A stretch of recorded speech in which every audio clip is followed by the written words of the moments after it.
Moi, minä olen Silja. Minä Pasi. Ja me haluttiin tehdä nyt tämmönen YouTube-video, kun vettä sataa ulkona, niin ei oikein hyvä sää nyt ulkona, niin oltais lähdetty muuten tonne Lauritsalaan pyöräilemään, mutta ei voi minkään tänne säälle. Että mennään toinen kerta sitten. Ja sitten nyt ollaan täällä minun parvekkeella istuskelemassa, että ollaan täällä sateensuojassa.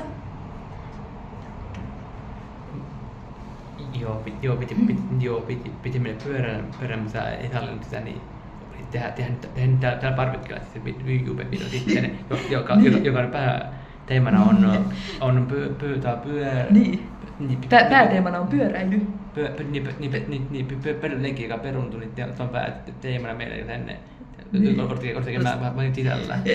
Niin, että piti tehdä nyt sisällä sitten tätä. Että joo, mitäs muuta haluais kertoa? Tänään mä olin töissä sitten tuolla päiväkodissa. Siellä pienten lasten ryhmässä enää mulla on 8 työpäivää jäljellä ja sitten alkaisi kesäloma.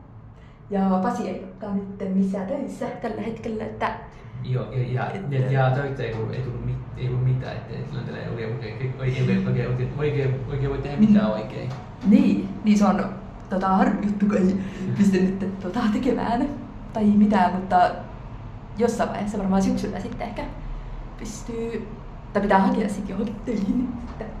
Että Niin, aika näyttää sitten. Niin, aika näyttää, miten ne käypi sitten. Että joo, kiitos ja palataan.